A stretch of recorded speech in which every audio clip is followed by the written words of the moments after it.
Iha, ikaw ba yung asawa nung namatay? Ay, opo, ako po. Bakit po? Gusto ko lang sabihin na mamaya sa libing bawal kang kasunod sa prosesyon ng patay. Ay, bakit po? Pasensya na Iha kasi 'di ba pamahiin na kapag daw kasunod sa prosesyon ng patay yung asawa, maaari daw na siya yung sumunod na mamatay. Maigi na yung nag-iingat. Ay, opo nga, mas mabuting sundin na lang po, no, kaysa may mangyari pang masama. Sige po, gagawin ko po. Oo, kaya siguro dumaan ka na lang sa ibang lugar para makapunta dun sa sementeryo. Wait lang po, wait lang po. Hello, ate! Oh, hello, bakit? Ano ba, nasan ka na? Ililibing na tong asawa mo, oh. Ay, pasensya na ka mo kasi may sinunod pa akong pamahiin na dapat dumaan muna ako sa ibang lugar para makapunta sa sementeryo. Hintayin ka mo ako dyan mga 4 hours. Solis, explain and enumerate the different branch of science. Search ko lang po sa Google. Wait lang po. De La Cruz, isulat mo sa blackboard yung mga solution sa math. Ay, copy-paste ko na lang po. Pragado? Pragado, what is biography? Pwede pong paulit, ma'am. Medyo lag po kasi kayo. Panganiban, what is the capital of China? Ay, hala, hindi ko alam yung sagot dun.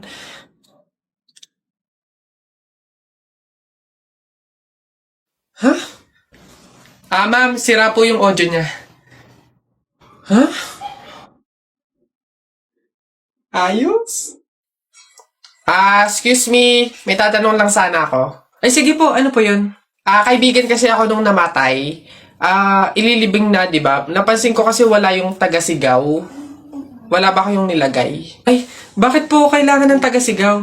Kasi di ba kaya siya namatay kasi pinatay siya? Nahuli na ba yung pumatay? Ay, ganun po ba? Hindi pa po nahuli yung suspect eh. O hindi pa pala. Ang pamahiin kasi dyan, para daw makonsensya yung pumatay dun sa tao, is kailangan pag ililibing na, maglagay daw ng taga-sigaw para sumuko na yung pumatay sa kanya. Sige po, ako na lang po, yung sisigaw. Ay, ikaw na lang. Sige, mabuti. Ayos, sige.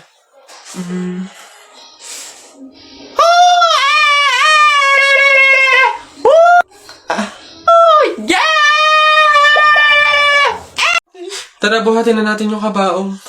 Ay, teka. Kamag-anak kayo, di ba? Oh, hindi pwede. Pamahiin yon, bawal magbuhat ng kabaong ang kamag-anak. Yung iba na lang. Kayo na lang magbuhat dito. Yan, kayo. Ay, kami po. Ay, hindi po. Kamag-anak po ako. Pamangkin po ako niyan. Ay, ako rin po hindi kasi ninang ko po yan eh. Kamag-anak din po ako kasi kapatid po yan ni Papa. Ganun ba? Kayo. Kamag-anak ba kayo? Kayo na lang magbuhat nito, sige. Ay, kamag-anak ko din po. Tita ko po kasi yan eh. Ako naman, kapatid. Lalo na po ako po yung anak eh. Siya. Paano yan? Wala tayong magagawa. Kailangan sundin yung pamahiin talaga. Siguro, iwan nyo na lang yan dyan. May magbubuhat naman siguro kusa yan. Iwanan nyo na yan dyan. Ayaw nga po, dapat talaga sundin yung pamahiin. Baka kasi may mangyari pang masama. Sige po, iwan na lang po natin. Bye po. Tara na. Bye, Nay. Bye, Tita. Ano ba to? Nay! Ano yan? Nasa ba yung kumot nating magaganda? Ano ba tong kumot na to? Parang hindi pa kayo buhay sa mundo. Andito na to eh. Ako ngayon tigil-tigilan mo sa kaartehan mo. Patuto kang magtyaga kung anong meron dyan. Ito. Siya nga pala. Wow! Bagong kumot? Hindi. Dalhin mo yan sa mga bisita at dito sila matutulog. Ang daya naman, Nay! Nilalabas mo lang to pag may bisita. Para sa kanila ba to kaya mo binili? Aba, sasagot ka. Ay, char! Hey, pre. Oh, bakit? Alam mo ba na pamahiin ng mga matatanda na pag daw may burol, bumulong ka dun sa patay ng kahit anong hiling mo, matutupad daw lahat yun. Ay, we? Oh, sige nga, try nga. Ako muna. Wish ko sana magka-Ferrari ako tapos 1 milyon tapos mansion. Nice! Ako naman. Wish ko sana mabuhay ka. Sira ka, gagi. Ba't yun yung winish mo?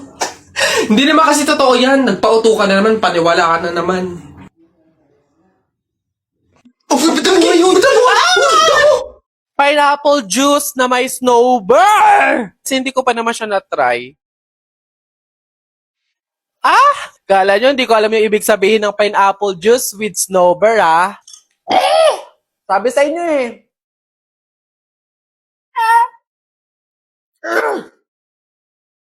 Howdy people!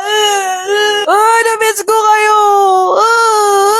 At ayun nga mga people, nandito na naman ako, nagkasama-sama na naman tayo, naiinis na naman kayo sa akin, magagalit na naman kayo sa akin, pero wala kayong magagawa. Ayun, binulatlat ko na naman yung mga comment at nakakita na naman tayo ng ipapatry nila sa akin, which is pineapple juice na may snowbird! Kayo, yung mga utak nyo, ang babastard! Kala nyo, hindi ko alam yung ibig sabihin ng pineapple juice with snowbird, ah. Bastos! Bastos!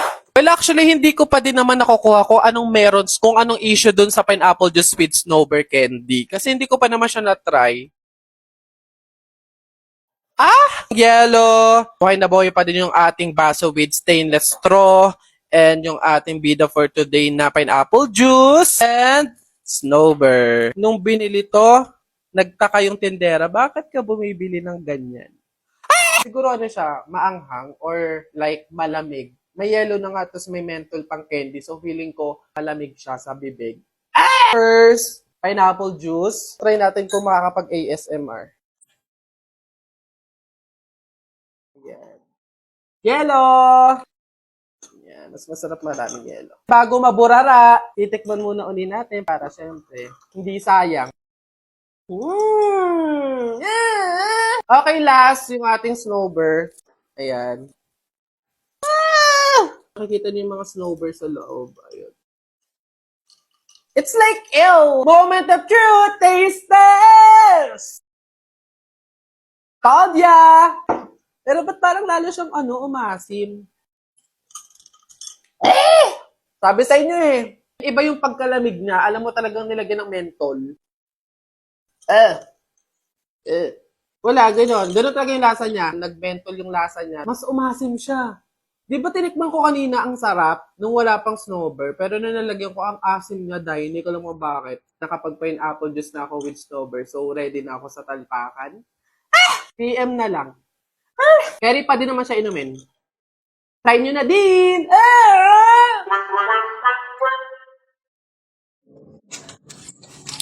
Tayo, pabunot po ako. Ano po yung mga papremyo? Lombans, hairband, calculator, paper, ayun! Ayun yung kotse pong blue. Ayun. Pabunot po.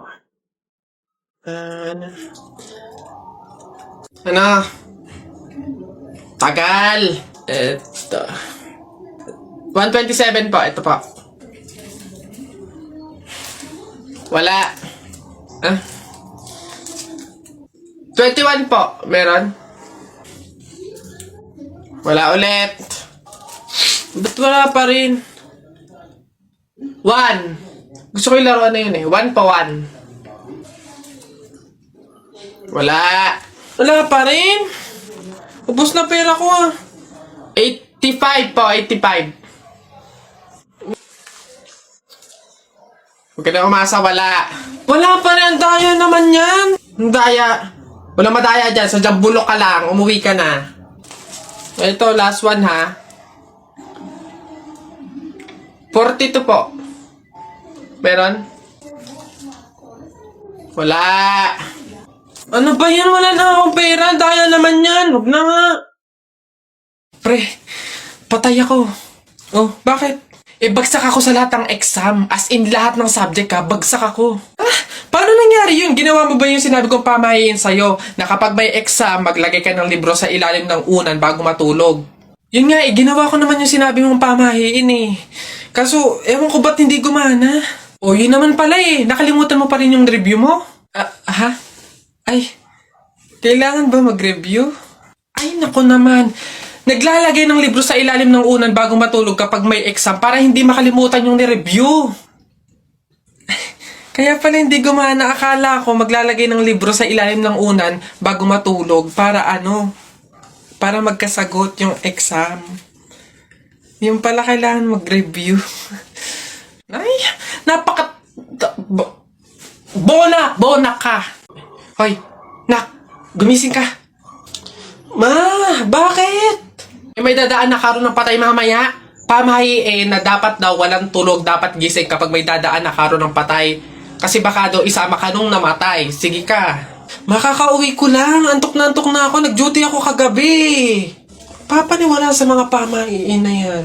Ang kulit ng batang to. Bahala ka. Pag yung patay pinuntahan ka dito at sinundo ka, sinasabi ko sa'yo, bahala ka sa buhay mo. Bahala siya sa buhay niyo. Wala akong paki sa mga pamahiin na yan. Papaniwala sa mga ganyan.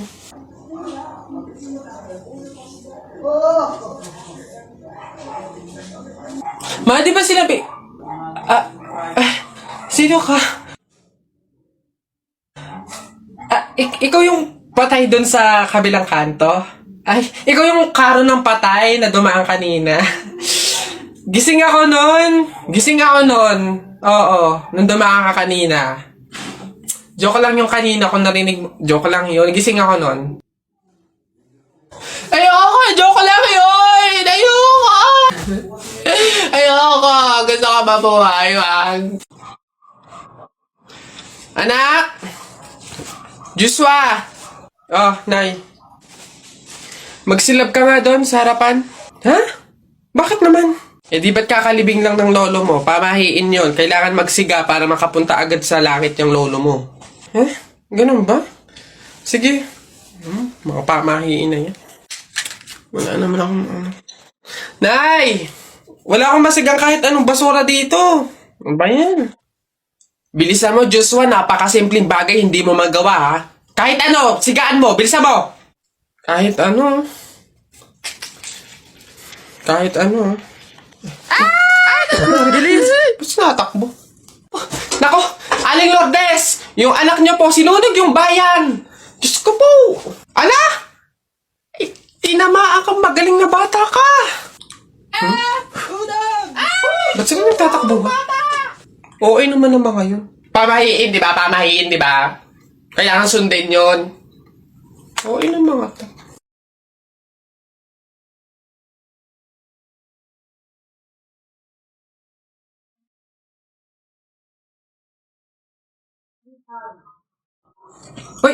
Hoy anak, ano yung ginagawa mo? Bakit ka naman nag-uwi ng pagkain na galing sa burol ni tatay nyo? Dami naman natin pagkain dito Nakakahiya ka. Tsaka alam mo, masama yan Ang pamahiin ng mga matatanda dyan kapag nag-uwi ka ng pagkain na galing sa burol, nakotsak may mga kapitbahay tayong mamamatay din. Yun nga mama Kaya nga ginawa ko yun. Kaya kumuha ko ng mga pagkain doon sa burol at dinala dito sa bahay natin para mamatay na yung mga kapitbahay natin. Lalo na yan si Aling Marites. Alam mo ba ma? Sabi, narinig ko, hindi ka na daw virgin. Anong sabi? Hindi na ako virgin? Kumuha ka ng karton tsaka ng sako. Pumunta tayo sa burol ni Katay nyo. Kunin mo lahat ng pagkain doon.